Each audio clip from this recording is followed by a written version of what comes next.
dan nilai dasar bela negara, apa sih analisis isu kontemporer, apa sih eh, kesiapsiagaan bela negara. Coba Mas Ketua, ya, Mas Ketua, Mas siapa itu? Nah, coba dibagi tiga nih ya. Dibagi tiga berarti ada sesuai dengan kelompoknya. Jadi ketua membagi tiga-tiga. Di kelompok tiga, tiga-tiga mungkin ada yang empat. Kalau satu kelompok 10 orang. Kalau 11 ya berarti nanti ada yang tiga, empat, empat. Gitu ya. Silakan Mas Ketua masing-masing untuk membagi kelompok tersebut untuk mem- apa, mengerjakan apa itu di wawasan kebangsaan dan nilai dasar bela negara, apa itu analisis isu kontemporer dan kesiapsiagaan bela negara. Oke, gitu. Saya tunggu. Silakan. Bisa lewat WA, bisa lewat mana, kami persilakan.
Ya, coba ya. Udah?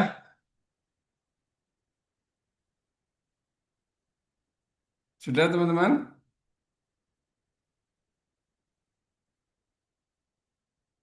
Oke, baik.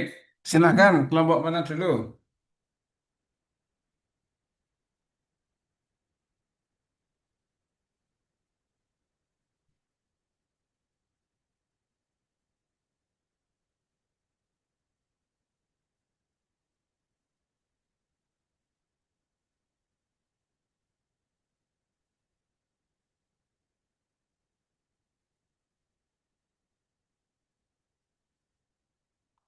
Kelompok siapa dulu?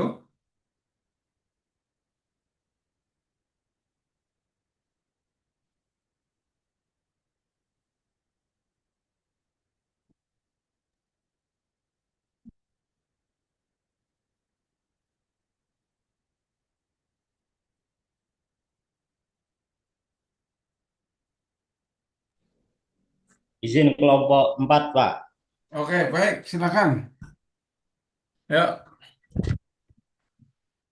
Yang pertama adalah wawasan kebangsaan. Wawasan kebangsaan adalah bagaimana cara pandang bangsa Indonesia ataupun orang Indonesia dalam mengelola kehidupan kebangsaan dan bernegara dan juga cinta tanah air yang bersumber dari empat pilar Pancasila, UUD 45, NKRI, dan Bhinneka Tunggal Ika. Kemudian bela negara itu adalah sikap kita untuk menjaga kedaulatan dan keutuhan NKRI yang didasari dengan rasa cinta tanah air dan kesetiaan terhadap empat pilar tersebut. UUD 45, Pancasila, NKRI. Kemudian untuk analisis isu kontemporer. udah cukup. Itu aja ya. Coba yang lainnya. Oh, cukup. Oh ya, siap, siap. Ya, sekarang yang lainnya dari kelompok berapa? Saya Pak dari kelompok 3. Oke, siap, Mas Farihun. Oke, pengertian isu kontemporer sendiri adalah peristiwa atau fenomena yang terjadi dan menjadi perhatian banyak orang pada masa kini, Pak. Kemudian jika dikaitkan dengan bela negara adalah masalah-masalah aktual yang sedang dihadapi bangsa saat ini, baik dari dalam maupun luar negeri yang dapat mempengaruhi keutuhan, kedaulatan, dan ketahanan nasional. Isu ini menjadi tantangan yang harus dihadapi oleh seluruh warga negara dengan semangat bela negara. Terima kasih, Pak. Baik, makasih ya. Nih, terus yang kesiapsiagaan bela negara.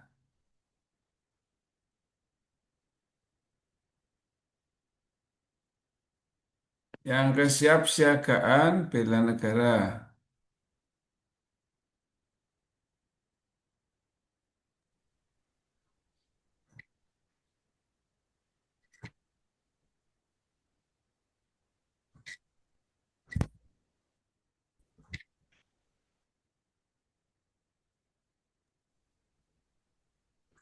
Mohon izin Pak, tadi kelompok 3 sudah kesiagapan bela negara sebelum Mas Fahru Naim. Oke, siap. Oh, baik. Eh, sekarang ya kita review bareng-bareng. Apa sih yang sebenarnya mau disampaikan ke teman-teman Latsar? Yang pertama berkaitan dengan wawasan kebangsaan dan nilai-nilai dasar bela negara. Nah, ini nanti ya Anda akan mempelajari banyak hal ya. Ada kaitannya dengan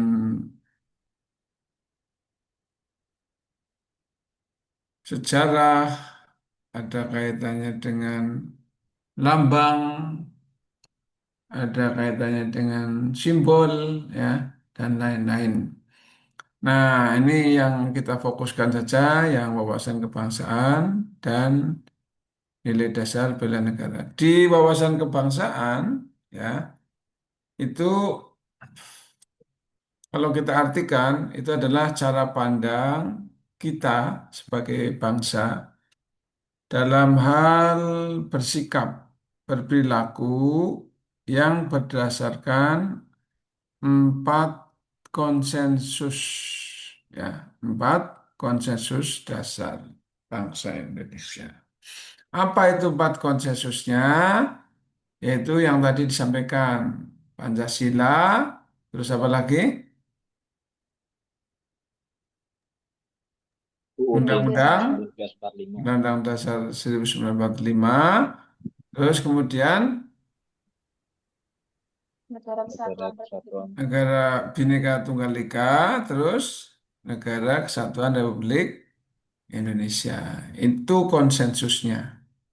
Ini penting banget, apalagi di saat ini, kemarin ada demo-demo, apakah mereka ya itu ketika bersikap, berperilaku berdasarkan empat konsensus kebangsaan tersebut atau tidak, itu bisa terlihat dari sini. Ya, pertama berkaitan dengan Pancasila. Di Pancasila itu ada nilai-nilai religius, ada nilai kekeluargaan, ada nilai keselarasan, ada nilai kerakyatan, dan juga nilai keadilan. Di Undang-Undang Dasar 1945 itu ada nilai demokrasi, ada nilai kesamaan derajat, ada nilai ketaatan hukum. Perhatikan. Kemudian ada nilai kepedulian, ada nilai keadilan, ada nilai gotong royong, nilai kesatuan, nilai persatuan, dan nilai kemandirian. Jadi teman-teman, ya, Anda diangkat, akan diangkat menjadi ASN agar mengetahui betul wawasan kebangsaan dan nilai dasar bela negara. Ya, terutama kita sebagai ASN itu terikat betul pada Undang-Undang ASN nomor 5 tahun 2014, nomor 20 tahun 2023.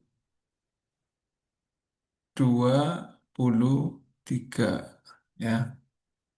Jadi ini penting banget buat kita. Kita sudah tidak bisa lagi menyamakan dirinya sama dengan orang lain yang bukan ASN. Misalnya dengan pengusaha beda, dengan petani beda, ya, yang bukan ASN. Karena mereka tidak terikat di Undang-Undang ASN nomor 20, nomor 5. Itu tidak terikat mereka itu. Kalau kita itu terikat jelas. Nah, makanya ini pertanyaan besar bagi untuk teman-teman ya. Apakah memang sudah yakin dan mantap untuk jadi ASN? Itu pertanyaannya. Gimana? Sudah siap atau tidak ini?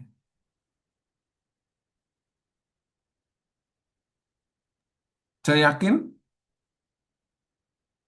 sudah siap, yakin jadi ASN?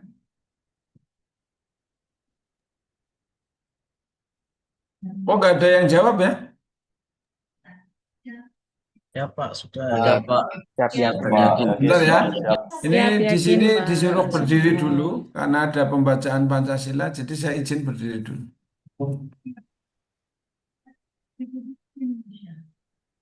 Kami, anggota Korps Pegawai Republik Indonesia, adalah insan yang beriman dan bertakwa kepada Tuhan Yang Maha Esa. Berjanji. 1. Setia dan taat kepada negara kesatuan dan pemerintah Republik Indonesia yang berdasarkan Pancasila dan Undang-Undang Dasar 1945. 2. Menjunjung tinggi kehormatan bangsa dan negara serta memegang teguh rahasia jabatan dan rahasia negara. 3. mengutamakan kepentingan negara dan masyarakat di atas kepentingan pribadi dan golongan. 4. Memelihara kesatuan dan persatuan bangsa serta kesetiakawanan Korps Pegawai Republik Indonesia. 5. Menegakkan kejujuran, keadilan, dan disiplin serta meningkatkan kesejahteraan dan profesionalisme. Oke, kita lanjutkan lagi. Kalau sudah yakin, mantap, maka Anda harus ikuti Undang-Undang ASN itu. Sudah tidak lagi ya Anda bisa melakukan semaunya. Anda sudah tidak bisa seperti itu. Makanya kalau memang sudah yakin, sudah pilihannya ASN ini, ya Anda ikuti diktum-diktum yang ada di Undang-Undang ASN.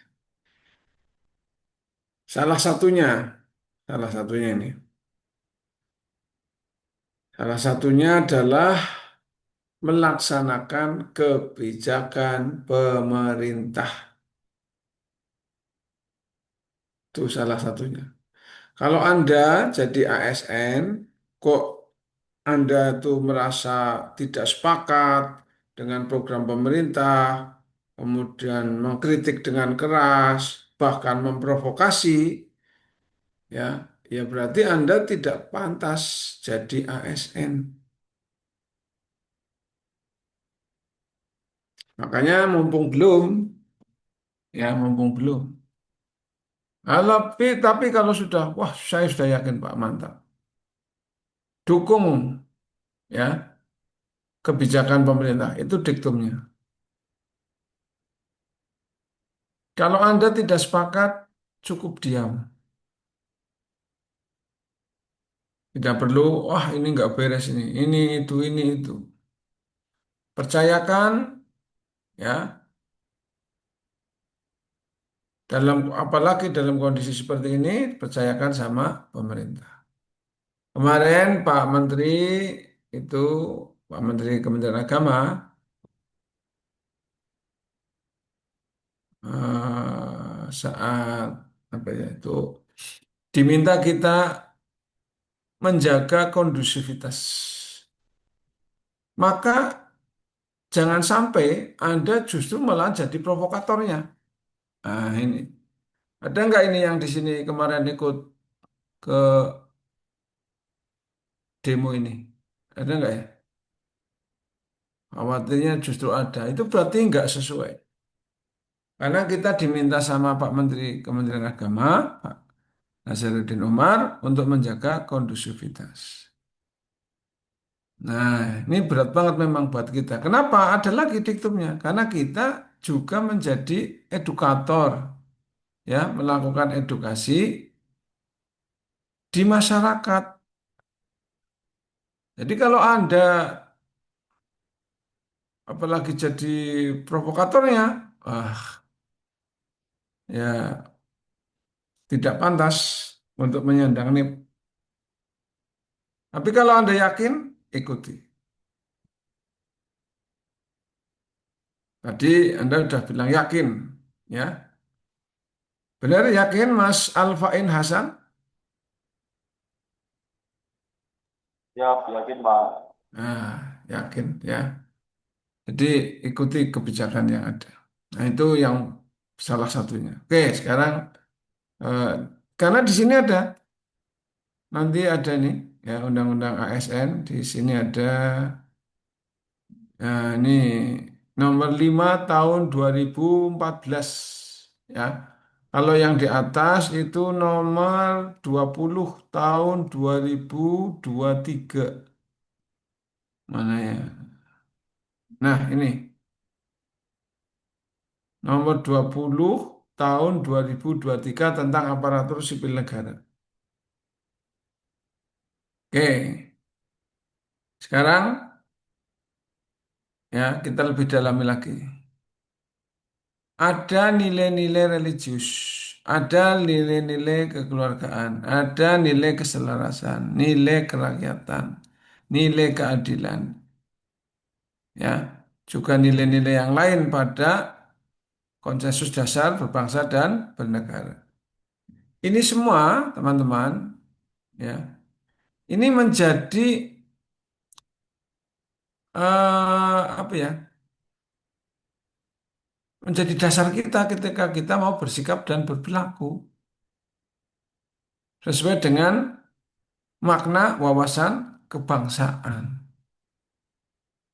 Sayangnya, ya, sayangnya, kadang kita itu merasa bahwa, wah, saya kan orang Islam, berarti saya harus eh, sesuai dengan Al-Quran dan hadis.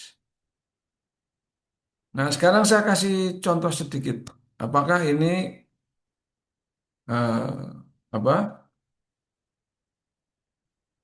Anda bisa memahami atau tidak? Saya kasih contoh sedikit begini. Di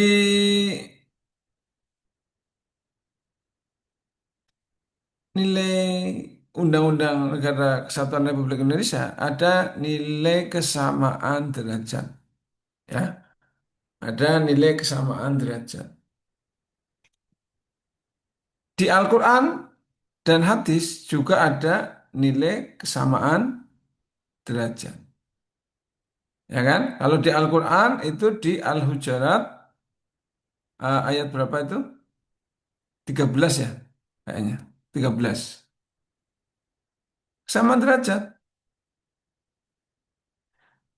Jadi kalau Anda kemudian dibenturkan dengan agama Anda pilih Undang-Undang Dasar 1945 atau pilih Quran. Nah, itu namanya pertanyaan yang membenturkan. Karena dulu Pancasila dan Undang-Undang Dasar ini dirumuskan oleh orang-orang yang ahli di bidang agama juga. Ada hadir di situ. Makanya tidak bertentangan. Ya, tidak bertentangan. Ini penting banget buat kita. Jangan sampai, ya ini sedang digoreng ini penting banget. Ini kan ramai demo-demo itu. Saya baca itu banyak yang berkomentar begini. Hanya syariat Islam yang bisa menyelesaikan. Ayo kembali ke hukum Allah untuk menyelesaikan masalah ini. Nah, ini udah digiring ke situ. Mulai. Saya baca itu banyak. Bahkan saya ikut berkomentar di Facebook. Ya, karena kebetulan saya pengajar agenda 1 juga pengajar di moderasi beragama, jadi paling tidak saya memberitahu teman-teman ya, teman-teman yang lain ketika ada ajakan-ajakan seperti itu. Ingat ya, di negara sana yang menggunakan syariat Islam itu banyak negara yang kacau, perang sendiri, ribut sendiri. Ya, di sini, di sini itu pakai berideologikan Pancasila hingga saat ini itu aman, damai. Indonesia masih utuh. Indonesia masih utuh. Kalau Anda mengatakan, nah itu Arab Saudi itu makmur, sejahtera dan segala macam. Apakah ada nilai demokrasi di sana? Kalau di Indonesia, anaknya Mas Muhammad Badrudin, anaknya Mas Mbak Koryana, dan anaknya Mas Muhammad Gofi, itu ada kemungkinan nanti bisa jadi presiden. Anaknya saya bisa kemungkinan jadi presiden. Amin ya. Tadi Mbak Koreana kan amin, saya juga amin. Kenapa? Karena ada kesamaan derajat, ada nilai demokrasi. Tapi kalau Anda hidup di Arab Saudi, kalau Anda bukan Mbak Koreana itu bukan istrinya Bani Saud, ya, ya kemungkinan kecil sekali jadi pemimpin negara di sana, kecuali kudeta, kecuali ada revolusi. Saat ini tidak memungkinkan orang di luar Bani Saud menjadi kepala negara dan kepala pemerintah. Tapi kalau di Indonesia, anaknya saya mungkin, kalau bukan anaknya saya, ya mungkin cucu saya. Kalau bukan cucu saya, ya cicit saya. Kalau bukan cicit saya, ya udeng-udeng siwur saya. Kalau bukan udeng-udeng siwur saya, ya mungkin gedebok pisang saya. Sampai ke bawah. Itu juga berlaku untuk Anda semuanya. Ada kemungkinan anak-anak kita itu akan menjadi presiden, gubernur, itu. Karena di sini ada nilai demokrasi, ada nilai kesamaan derajat. Tidak pandang bahwa anaknya A, tidak pandang anaknya B. Sudah dibuktikan, presiden pertama Soekarno, presiden kedua Soeharto, bukan anaknya Soekarno. Presiden ketiga B.J. Habibie, bukan juga anaknya Soekarno, bukan juga anaknya Soeharto. Presiden kelima Abdurrahman Wahid, juga bukan anaknya Habibie. Ya, presiden kelima Megawati, anaknya Soekarno. Tapi presiden keenam SBY bukan anaknya presiden-presiden sebelumnya. Jadi siapapun masih memungkinkan. Setelah Pak SBY, Pak Jokowi juga bukan anaknya presiden-presiden sebelumnya. Bahkan menurut informasi bapaknya adalah tukang kayu. Jadi masih memungkinkan siapapun yang memiliki kompetensi di negeri ini itu bisa menjadi presiden. Tapi kalau Anda, wah saya pakai syariat Islam. Nah itu negara yang menggunakan syariat Islam. Yang kemarin baru saja launching namanya ISIS. Sekarang sudah nggak ada itu. Sampai ada loh orang Indonesia yang menjual semua harta-hartanya karena ada informasi-informasi yang sangat menyenangkan di ISIS. Beritanya kan menyenangkan sekali, hidupnya dijamin, hidupnya menggunakan ini, menggunakan itu, ya, wah jaminannya luar biasa. Akhirnya dijual, pindah ke sana, ke ISIS. Sampai sana ternyata tidak sesuai harapan. Balik lagi ke Indonesia, jadi non-state karena sudah pindah negara. Jadi ini perhatikan nih, penting banget. Berideologikan Pancasila itu sudah cocok dengan Indonesia. Tidak usah ada pikiran lain, pikiran lain. Itu kemarin itu adanya demo, banyak sekali itu yang kemudian mengarahkan untuk ke syariat Islam. Ini karena Islam semua di sini ya. Tuh. Kalau ke syariat Islam, di sini itu sudah dikaji sama pendahulu-pendahulu pendiri bangsa ini, karena di Indonesia itu sangat-sangat majemuk. Pulaunya saja, Indonesia itu kan berpulau-pulau, sekitar 17.000. Itu pulaunya, belum sukunya, belum bahasanya, ya kan? Belum bahasanya.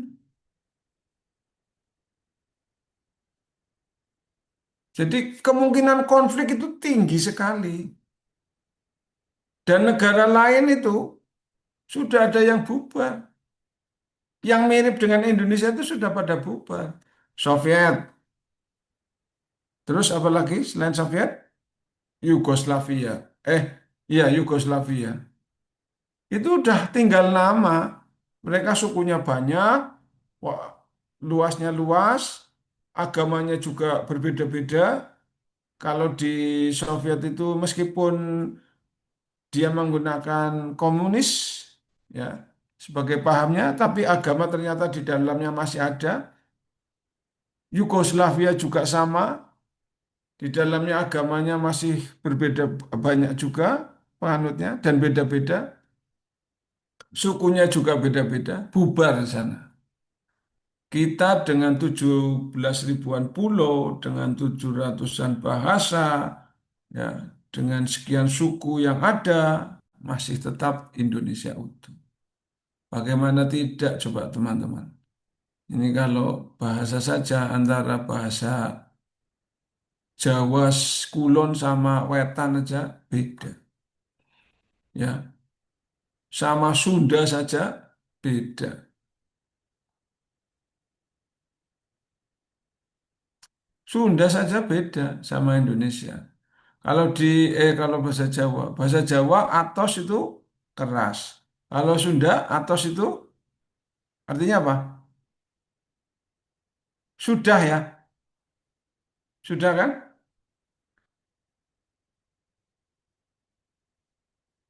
Sudah. Artinya sudah. Atos di sini keras, di Sunda sana artinya sudah. Jadi ada orang Jawa kebelet, ya kan? Bilangnya Sundanya atos atos. Padahal maksudnya sudah belum. Jadi orang Jawa di dalam kamar mandi, orang Sundanya atos, mang atos, atos atos piye wong lagi turun kok atos, ya kan? Jadi ini bayangkan itu coba. Tapi saya paling senang ya kalau neng-neng Sunda itu panggil kita itu loh, panggil kita kan kalau neng-neng Sunda itu kan panggil kita kan A gitu ya, A gitu ya, A ya. Wah itu rasanya ingin segera dilegalisir ke KUA gitu loh. A gitu. Jadi ini yang belum-belum ini. Jadi gitu ya ini penting banget ini. Jadi Anda harus menjaga juga dalam kondisi seperti ini pesan Pak Menteri itu jelas ya. Pak Presiden Prabowo juga jelas kita ikut menjaga kondusivitas. Bahkan kita harus aktif di Jumatan-Jumatan. Sudah harus aktif ini. Kemarin itu ada share ya. Kita harus aktif di Jumatan-Jumatan memberikan khotbah-khotbah Jumat yang menyejukkan. Saya juga sudah siapkan khotbah Jumat saya, tapi belum pernah dipanggil untuk suruh khotbah. Jadi ya paling tidak sudah siap. Dan ini penting lagi nih, ini orang Kementerian Agama ini penting nih. Saya itu kan SD, SMP, SMA, S1-nya di umum juga, S2-nya di umum juga. Nah, ini orang Kementerian Agama itu harus memiliki kompetensi di bidang agama juga. Ya paling nggak sedikit-sedikit paham lah. Saya dulu disuruh ngimami, disuruh ngimami tahlil, mendoakan syukuran.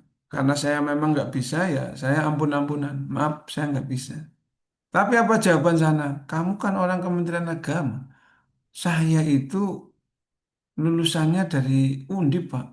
Undip mau UGM, mau UI, tapi kan kamu bekerja di Kementerian Agama. Tuh, Anda juga sama ini. Nanti Anda yang lulusan psikologi, yang lulusan biologi, ya dianggap bisa agama. Oke, baik ya, kita lanjutkan nih. Jadi ada nilai-nilai pada 4 konsensus ini, dan semuanya tidak bertentangan dengan agama. Agama menganjurkan disuruh menjaga wilayah, ya, kemudian menjaga persatuan dan kesatuan, diminta untuk peduli, dan ini tertuang di Pancasila. Oke, ada pertanyaan sebelum lanjut lagi? Ini ternyata sudah 10.24, berarti ini saya waktunya sebenarnya untuk menjelaskan di analisis isu kontemporer. Tapi ini saya sampaikan dulu sedikit, ini cinta tanah air ya. Ini adalah nilai-nilai bela negara. Ada berapa? Ada 5. Satu, cinta tanah air. Dua, sadar berbangsa dan bernegara. Tiga, setia kepada Pancasila sebagai ideologi negara, ini tadi barusan kita sampaikan. Rela berkorban untuk bangsa dan negara. Mempunyai kemampuan awal bela negara. Nah, ini saya mau tanya nih, Mas, siapa ya? Kita tanya dulu nih, Mas Amal. Mas Ikhlasul Amal. Mas Amal, ini jangan mainan HP wae. Mas Amal, jenengan kacamatanya merek apa itu?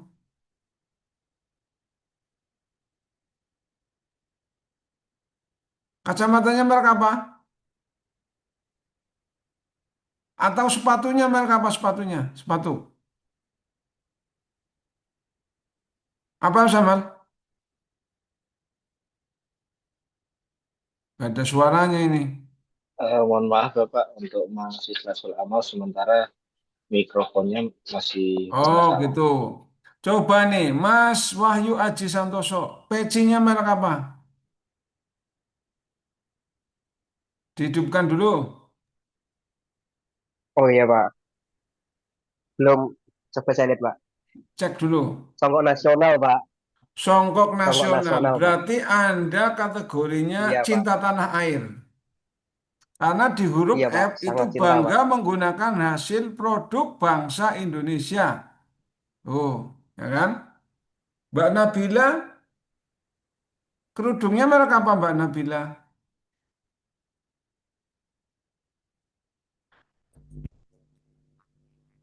Ya, Pak. Apa?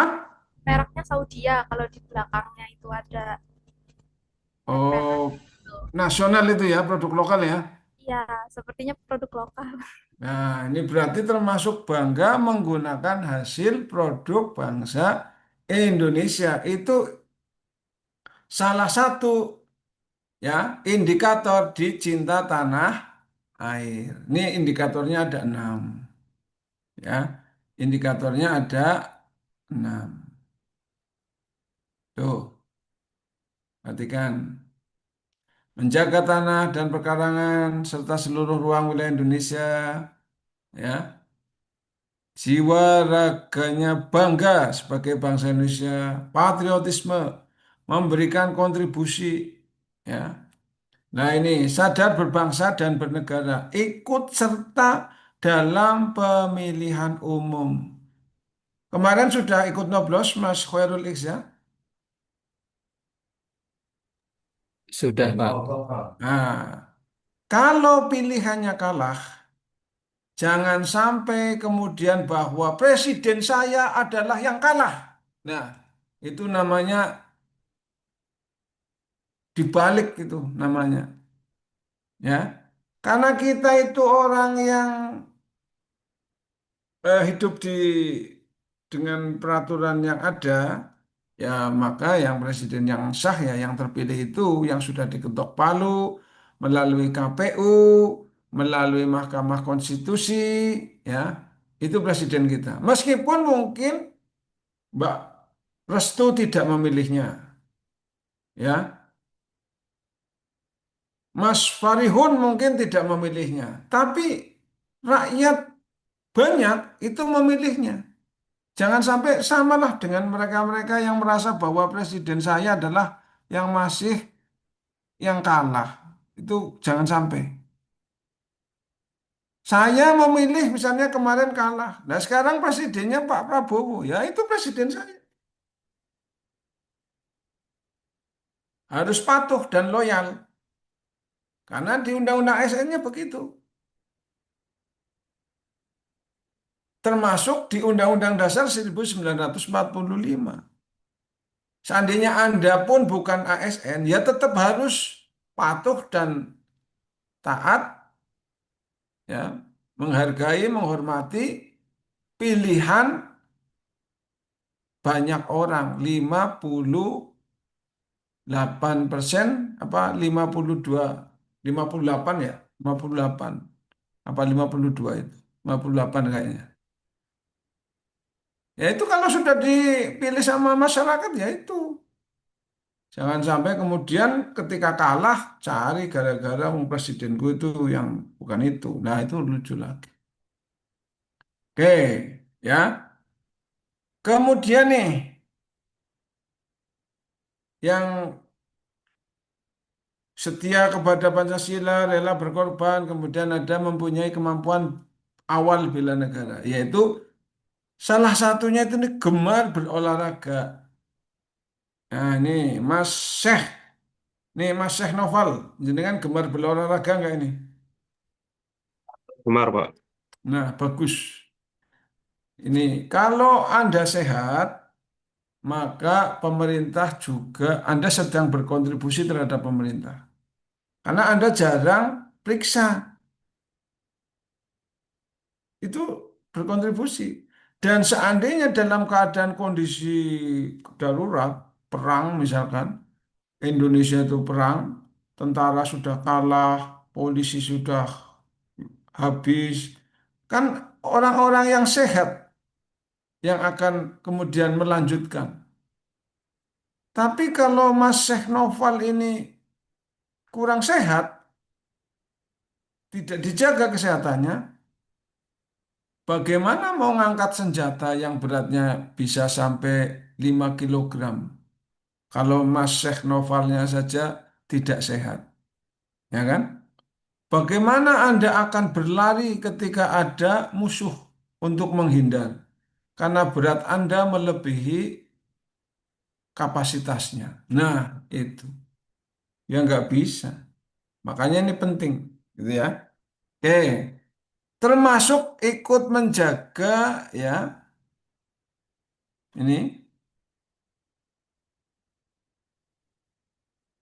tadi di mana ini?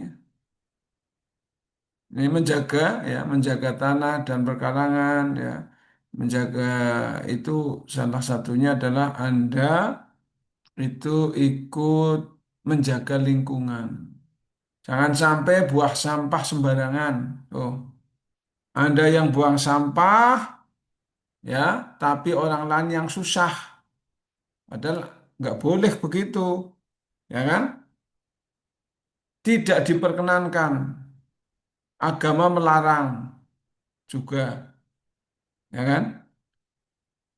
Anda buang sampah sembarangan, Anda kan tidak merasa buang rokok sembarangan itu kalau kenter di sungai, menumpuk di sana jadi banjir, orang yang dekat yang kena kebanjiran kesusahan, Anda masih enak-enakan. Enggak boleh itu, ya. Termasuk ya negara membatasi hak-hak kita, baik dalam beribadah maupun dalam berpendapat. Di pasal 28 J ayat 2. Memang di 29 Anda dijamin, ya, agama menjamin Anda memeluk Islam, memeluk Kristen, memeluk Katolik, ya, kemudian melakukan ibadah sesuai kepercayaan dan keyakinannya itu dijamin. Tapi kalau sudah mengganggu ketertiban umum, maka harus ada negara hadir, ada batasannya, yaitu di 28 J ayat 2. Dan itu pun Nabi juga menyampaikan. Nabi juga menyampaikan bahwa kita jangan sampai meskipun beribadah mengganggu orang lain. Ada yang tahu dalilnya? Mas Faidur? Tahu dalilnya Mas Faidur? Belum tahu, Pak. Belum tahu. Mbak Nasihatul? Tahu? Enggak. Mbak Pratiwi? Tahu? Belum, Pak. Halo, Di Bapak, saya 28 izin J ayat menjawab. 2. Gimana? Saya izin menjawab yang tadi. Ya, silakan, Mbak. Kalau menurut saya tadi mungkin sesuai dengan surat Al-Kafirun ayat 6 ya. Untuk agamamu, untuk agamaku. Karena tadi Oh, kan itu. sesuai Oke, tadi sekarang ya itu kan kalau ya kalau kita untuk berbeda tidak agama. mengganggu Tapi ya. misalkan begini, Mbak. Ini Mbak siapa ya? Saya Pramita, Pak. Oh ya, Mbak Pramita misalkan begini, Mbak Pramita. Ada orang ngaji ya menggunakan speaker. Biasanya kalau khataman itu kadang pakai speaker ya. Jam 7 sampai jam 7 malam. Bagaimana menurut Mbak Pramita?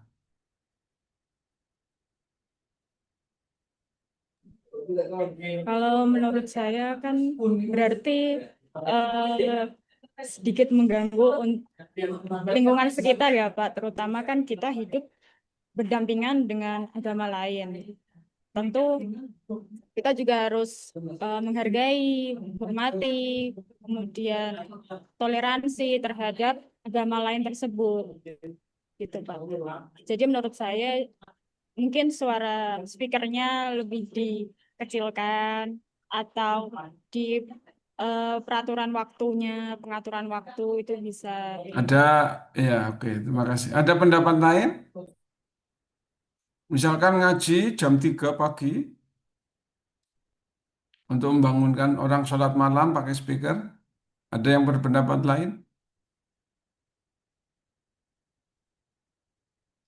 Jelas itu akan mengganggu ini ya tidak sesuai dengan pasal 28 J ayat 2. Maka Kementerian Agama ya itu menghadirkan SE nomor 5 tahun 2022 tentang penggunaan pengeras suara. Tapi masyarakat itu kemudian berbondong-bondong menyerang. Waktu itu Pak Yakut diserang habis-habisan. Dianggap akan mengkerdilkan agama Islam. Ya, orang mau beribadah saja nggak boleh. Itu banyak masyarakat berpikiran seperti itu.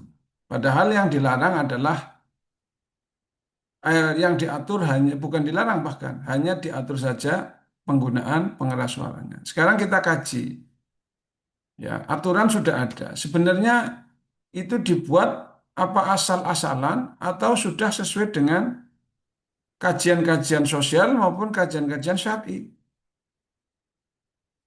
Misalkan ada orang ngaji dari jam 7 sampai jam 7 malam, ngaji Al-Quran. Maka ada hadis, ada ayat Al-Quran, eh, Al-A'raf kalau nggak salah ya.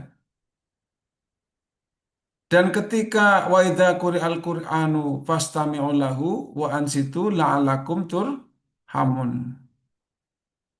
Berarti ketika dibacakan Quran pakai speaker, Anda tuh harus diam semua, harus konsentrasi ke Quran yang dibacakan. Karena itu perintah Tuhan, fastami'u itu istami'u fil amar. Wa ansitu juga fiil amar. Itu langsung perintah Tuhan. Tapi faktanya apa? Yang bekerja akan tetap bekerja, yang nonton TV akan tetap nonton TV. Mungkin yang sedang berbulan madu, ya tetap berbulan madu.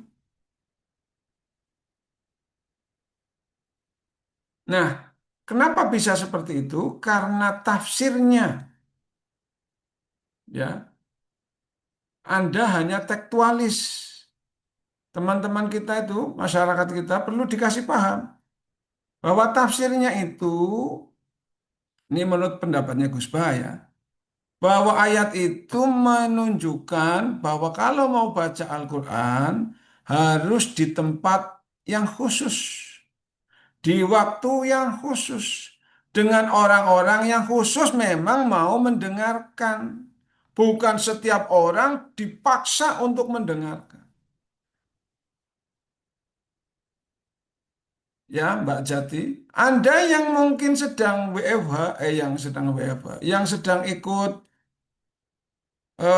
Latsar ini, kalau ada bacaan Quran, ya akan tetap ikut ini. Saya juga akan tetap, kalau ada bacaan Quran di sini, saya juga akan tetap eh, ngajar. Padahal fastami'u istami'u, padahal wa ansitu tidak hanya didengarkan, tapi juga diperhatikan, diresapi. Yang BAB ya tetap BAB. Makanya Gus Bahar menyampaikan itu dalam waktu khusus orang-orang yang memang mau mendengarkan di tempat yang khusus bukan sembarangan. Kalau sembarangan begitu nilai Al-Qur'annya menjadi rendah. Tuh, itu satu. Jadi belum penggunaan speaker saja itu karena kita itu nggak tahu saking apanya. Mungkin saking semangatnya atau saking tidak tahunya kurang tahu. Yang kedua, ya, sudah begitu menggunakan speaker. Speaker itu tidak hanya baca Quran saja. Sekarang di mana-mana itu penggunaan speaker masif sekali. Bahkan kalau Anda cek di Facebook, banyak orang protes penggunaan speaker itu saya lihat tidak hanya 10, mungkin sudah 30-an orang. Itu yang nampak, yang berani. Dan akhirnya jadi masalah. Nah, sebenarnya seperti apa sih sebenarnya? Nabi itu sudah menyampaikan, ya, kalau kamu beribadah, jangan sampai mengganggu hak kamu. Sum wa aftir, kum wa nam, fa innaka li'ainika alaika hakko. Jadi kalau kamu beribadah sampai kemudian mata kamu itu tidak diberi hak, telinga kamu nggak diberi hak, itu Nabi sudah mengingatkan. Fa innaka li zaujika alaika haqqo. Itu hak itu. Berarti itu di pasal 28J ayat 2. Karena Nabi sudah mengingatkan kalau mengganggu hak orang lain, mengganggu hak kita sendiri itu nggak boleh. Makanya Anda ini ya harus memahami literatur yang ada. Jadi harus memahami, memperkaya diri literatur-literatur yang ada. Jangan asal. Karena Anda di Kementerian Agama, malu dong kalau nggak paham-paham kayak gitu. Nanti itu ya paham aturan, ya paham agama itu bagus sekali. Jadi nanti tidak asal. Wah, jam 3 ini kan mau membangunkan orang sholat pakai speaker. Ingat, fa innaka li'ainika alaika haqqo. Fa innaka li zaujika alaika haqqo. Ada hak-hak orang lain yang sedang mungkin tadi malam bekerja, Gojek sampai jam 11, dia butuhnya tidur. Dia butuhnya tidur, bukan butuhnya sholat malam, tapi butuhnya tidur. Kenapa? Karena jam 5 dia harus sholat subuh, kemudian agar seger bekerja lagi menafkahi anak istrinya.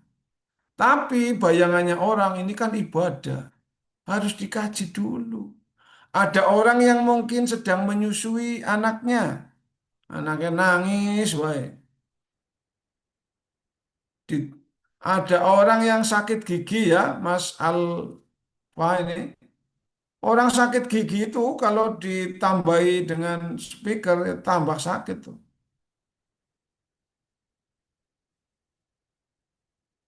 Ya kan? Jadi fa'innaka li zojika fa'innaka li waladika tambahlah tuh. Dan ada ancaman sama Nabi tidak akan masuk surga. La yadkhulul jannah man la yamanu jarohu bahwa ikut. Jadi itu harus hati-hati. Ketika SE itu dikeluarkan, itu sudah melalui kajian akademik, kajian syar'i, kajian sosial. Tapi apa masyarakat? Karena saking bencinya sama pemerintah, semua seperti salah. Padahal itu justru malahan sesuai dalil syar'i. Saking tidak tahunya atau saking bencinya, saya tidak tahu.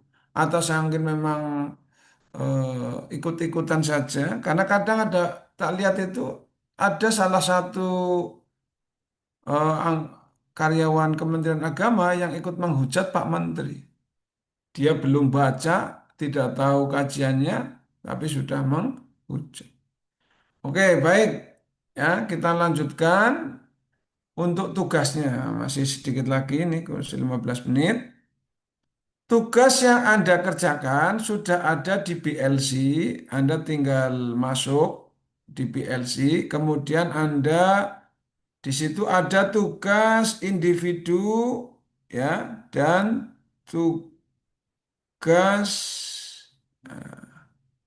bentar, tugas individu dan tugas kelompok ya. Nah ini tugas individu.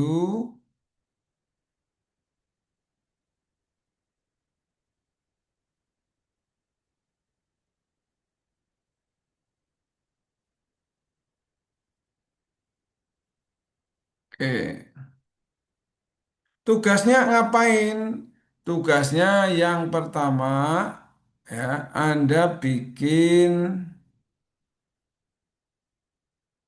ini kok kelompok yang keluar. Bentar, yang individu dulu ya.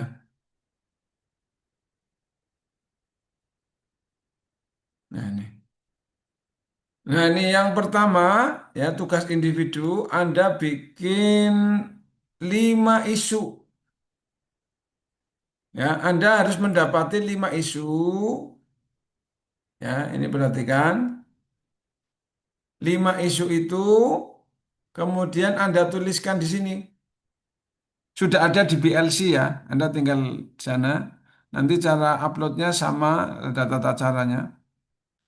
Isu itu diawali dengan kata negatif, kemudian fokus isunya, serta lokusnya.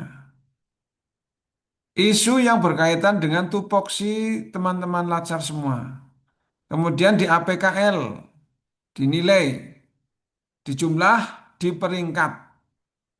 Peringkat tertinggi, ya 3 teratas, diturunkan ke USG melalui identifikasi analisis isu USG. Di sini masukkan yang 3 ranking 3 itu. Di analisis isu by USG, kemudian didapati ranking 1 disebut core isu. Ranking 1 apa? Core isu. Kemudian dimasukkan ke Fishbone. Ini dimasukkan ke Fishbone. Dicari penyebabnya, materialnya penyebabnya apa, mainnya apa, metodenya apa, value-nya apa. Sudah ketahuan penyebabnya, maka ada gagasan ide penyelesaian. Gagasan ide penyelesaiannya apa? Di sini dimasukkan sama langkah-langkahnya. Oh, penyebabnya ini. Maka gagasan saya adalah tuliskan sini. langkah-langkahnya apa. Yang terakhir ini untuk tugas individu yaitu merencana aksi bela negara. Tadi ambil nilai-nilai bela negaranya, indikatornya ambil satu atau dua, kemudian implementasinya bisa sesuai dengan gagasan pemecahan atau dengan kegiatan Anda sehari-hari. Ini tugas individu dikumpulkan paling lambat, berarti ini hari Rebo, Kamis, Jumat. Jumat ya Mbak? Mbak siapa namanya? Hanafa. Mbak Anafa. Ah, iya, Jumat. Tapi untuk individu, hari Kamis besok jam 1 udah jadi ya. Karena kemungkinan kita maju aja ya, Mbak. Untuk yang individu ya, Nggih. yang individu itu hari Kamis itu maksimal sudah jadi. Karena yang individu itu akan digunakan nanti berkelanjutan. Itu. Ini yang tugas individu. Kemudian tugas kelompok. Nah, ini bersama kelompoknya masing-masing ya. Itu membuat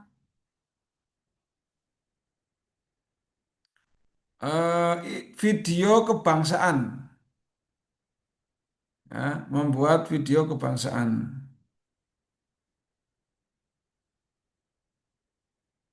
Mana ini? Sebentar, kok tidak ada. Video kebangsaan. Nah, ini. Yang pertama, membuat video kebangsaan. Sudah ada juga LK-nya di sana. Setiap peserta ya mencari satu buah video yang berkaitan dengan visualisasi bangsa ya. Jadi buat video visualisasi bangsa. Setelah itu ya disunting bersama kelompoknya, disunting ya,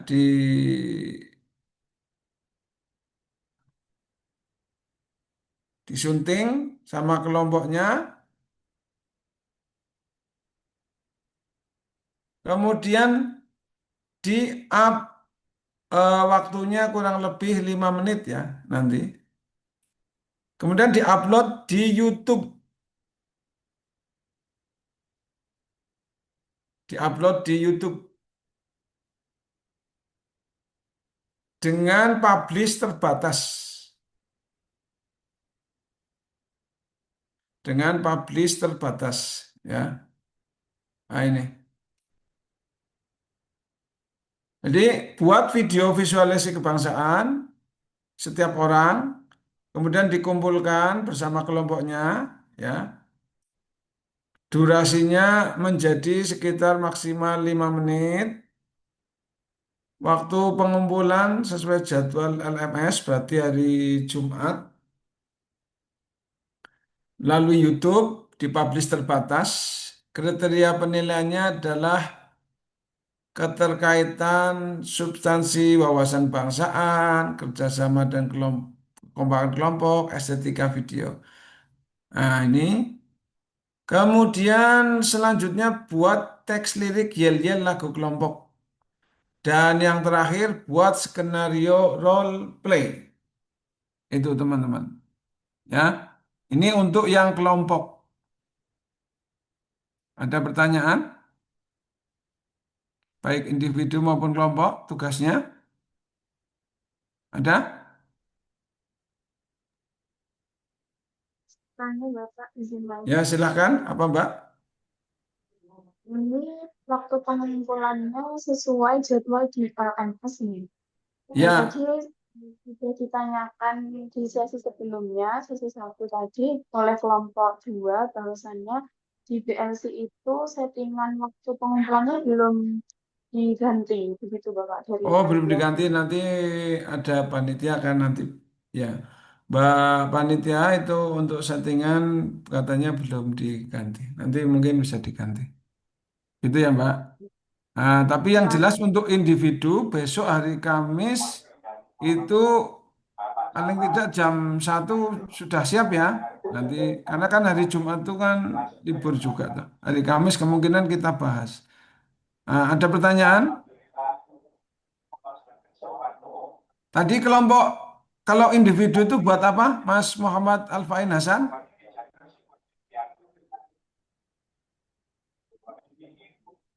Bikin apa? Tugas individunya itu eh, perlengkapannya ada di apa? Di DLC, yaitu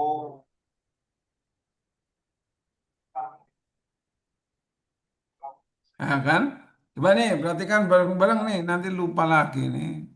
Nanti tugas individunya itu mendapati 5 isu yang berkaitan dengan tupoksi kantor, ya. Diawali dengan kata negatif, kemudian fokus, kemudian lokus. Tak kasih contoh satu. Saya misalnya guru, atau saya misalnya penghulu. Di KUA, saya kan kerjanya di KUA nih sebagai penghulu. Itu banyak arsip-arsip. Ini kebetulan kan arsip-arsip ini kan suruh ditata itu, ya kan? Arsip-arsip itu masih berceceran, tidak karuan.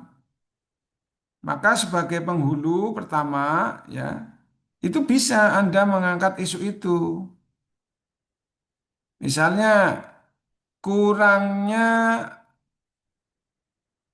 pengaturan kearsipan di KUA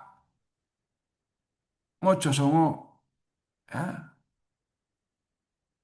itu bisa kayak gitu. Jadi kurangnya ya pengaturan kearsipan di Mojosongo.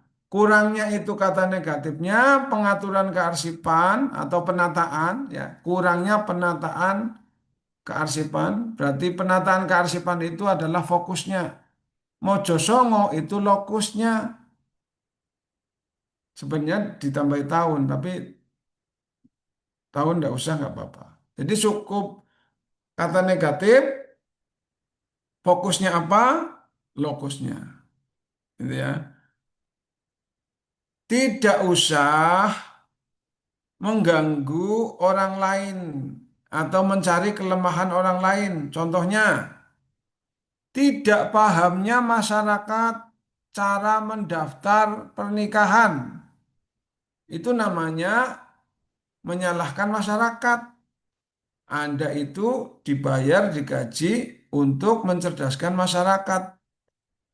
Nah, berarti ada yang salah pada diri Anda, pada diri saya, ya, kantor, termasuk untuk guru tuh. Guru sering sekali mengangkat lemahnya kedisiplinan siswa. Ya, itu cuma dampak saja. Berarti ada yang keliru pada diri kita. Apa kelirunya? Misalnya lemahnya pengawasan kedisiplinan siswa. Kalau lemahnya pengawasan, berarti pengawasan itu dilakukan oleh siapa? Guru. Misalnya lemahnya pengawasan kedisiplinan siswa di MTSN 2 Pekalongan. Berarti lemahnya pengawasan itu orang MTS-nya itu, gurunya, kepalanya. Kalau lemahnya kedisiplinan siswa, itu namanya menyalahkan siswanya. Kalau Mbak Jati apa Mbak Jati? Tugasnya apa? Saya jadi guru BK Pak di madrasah. Nah, sama itu, guru BK jangan nyalahkan siswanya, ya. Oke, saya pikir cukup ya. Kalau memang tidak ada pertanyaan lagi, kalau ada silakan. Nanti jam 11 kita selesai. Ini jam 10.58. Ada pertanyaan? Kalau nggak ada ya sudah cukup ya.